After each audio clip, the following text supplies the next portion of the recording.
Hi.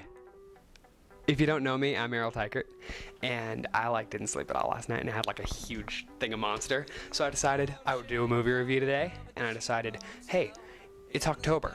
So I decided to review a horror movie, and then I thought, hey, while we're reviewing horror movies, why not review 4 of them? Yes, I'm reviewing Wes Craven's Scream quadrilogy. Scream. Okay? Scream starts out with a very, very good homage to When a Stranger Calls. Basically, Drew Barrymore finds herself alone in a house, and guess what? A stranger calls, and she dies. That's just a good way to open a movie, I think. Anyway, from then on, the movie is basically not a send-up, but kind of a love letter to the horror genre. It's like they're saying, hey, you know what? We love you, and imitation is the best form of flattery, so we're just gonna give you this. And that's what they did. But since Wes Craven made Nightmare on Elm Street, he's kind of giving this movie to himself. So if you ask me, that's kind of selfish. Basically, what this movie is about is there are these murders going on in this town, and so naturally, the most effective team of investigators teams up, which is basically a teenage girl because they're the solution to all the world's problems, a smarmy reporter played by Courtney Cox, who wasn't Courtney Cox Arquette then at that point, because I think this movie's where they met, a surprisingly ineffective rookie cop played by David Arquette, whose main purpose is to sit there getting beaten up and somehow still survive the movie. This movie was awesome because it was really self-referential.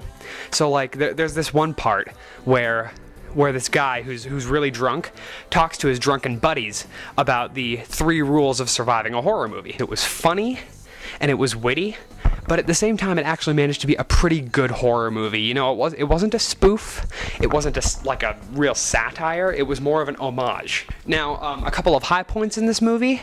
It was the one movie I've seen David Arquette in where I actually liked him more than, a little bit. He was very, what's the word? He was very not David Arquette. And also, Courtney Cox was very not Courtney Cox Arquette. Okay? She was just good. I mean, she was good as the kick-butt female journalist, the Lois Lane type, but let's not dive into her because she's kind of dumb anyway. Neve Campbell? Neve Campbell? The Campbell girl. She is really awesome in this. There's really a lot to love about this movie. It's hard to find something not to love. You know, if you like horror movies, it's a great entry in the genre, unless you're actually looking to be scared, because honestly it isn't that scary. If you're looking for a comedy, definitely worth it. Definitely worth the watch, because this is a very funny movie. Okay? Scream, I give 5 out of 5. Excellent. On to Scream 2. Basically a repeat of Scream 1. It's basically Wes Craven saying, hey, look at me, I'm Wes Craven, again. Basically what we're led to believe is that this killer is trying to make a real-life sequel to the events that occurred in Woodsboro in the first Scream, and of course, Sidney Prescott has to come back. Big freaking surprise! Whenever there's a sorority in a movie, it always seems to turn out badly. Courtney Cox wasn't as good in this movie, honestly. I mean, she was like, hey, I'm Courtney Cox, and since I was good in the first Scream, I'll change nothing and then be just as good in the second Scream. Sorry, it worked for Sigourney Weaver, but it can't work for you. Scream 2 is just kind of a repeat of Scream 1. They went off the same formula, with many of the same characters, and met with, pretty good success. It's a good sequel. Scream 2, 3 out of 5. Scream 3. This is where we learn that all great trilogies have a third part. This is definitely the worst of the Scream movies. I would say Scream 1, 2, and 4 makes a better trilogy than Scream 1, 2, and 3. Really, what this feels like is it's recycled. We're not happy to see Ghostface or Courtney Cox or David Arquette.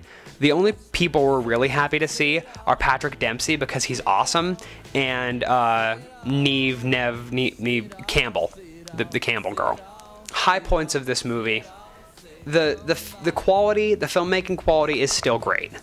I mean, if you're looking at the production values of these movies, they're pretty consistent throughout, and they're pretty ballin' throughout. Pretty ballin'. This movie's a liar. It lies. it lies by saying I'm scary when it's not.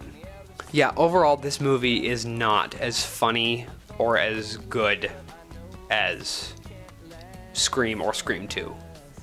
It was kind of a dud. Scream 3? Probably 2.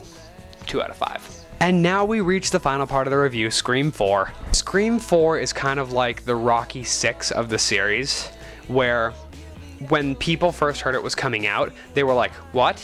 Why? This was very similar to Rocky 6 because Rocky 6 was actually good. And Scream 4 is actually good. It's my personal second favorite.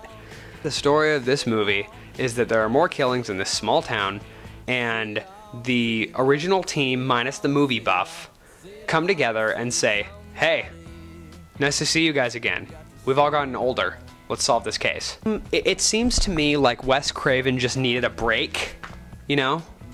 Like, I think with Scream 3, he kind of realized what Stallone realized to a greater extent with Rocky 5, that he had made a successor that wasn't really worthy of the franchise name. And so he decided to take a break for a while. And he came back, and luckily for him, there were new developments in the technological world that made this one work better than, in some ways, all of the Scream movies before it. Yeah, basically, this is the original Scream, but in the digital generation. It does like this 3 movie within movies thing, until we finally get to the actual beginning of Scream 4. I thought it was funny. It was a good way to say, hey, this sequel is totally pointless, but we made it anyway. I mean, who does that? Wes Craven does that, obviously. This is a good movie. David Arquette is back, and he's not as bad. The thing that makes this movie go is that they go back to the formula, but they add in some new tricks. It's an old dog, but it learns some new tricks. Scream invented the modern horror comedy, and then with Scream 2, they repeated the success. With Scream 3, they messed it up. With Scream 4, they make a comeback, and it's a good one. I can't think of what I don't like about this movie other than the fact that it is an unnecessary sequel. It didn't need to happen, but I would say it needed to happen more than Scream 3 did. Scream 4, 4 out of 5, my favorite sequel of all of them. And if you don't trust me, then I don't know why you're watching this review. If you are Jake Holmes watching this review and you don't agree and you want to criticize me, then I freely invite you to criticize me publicly on my Facebook wall, where I will rip your comments apart. Actually, my responses will probably just be lame and half-hearted. Because when someone makes fun of me on my own Facebook wall, I have to wonder why they don't have anything better to do with their time. If you're anybody else and watching this, thanks for watching. It's been a blast. I actually want to do these more often, so leave your comments. Peace.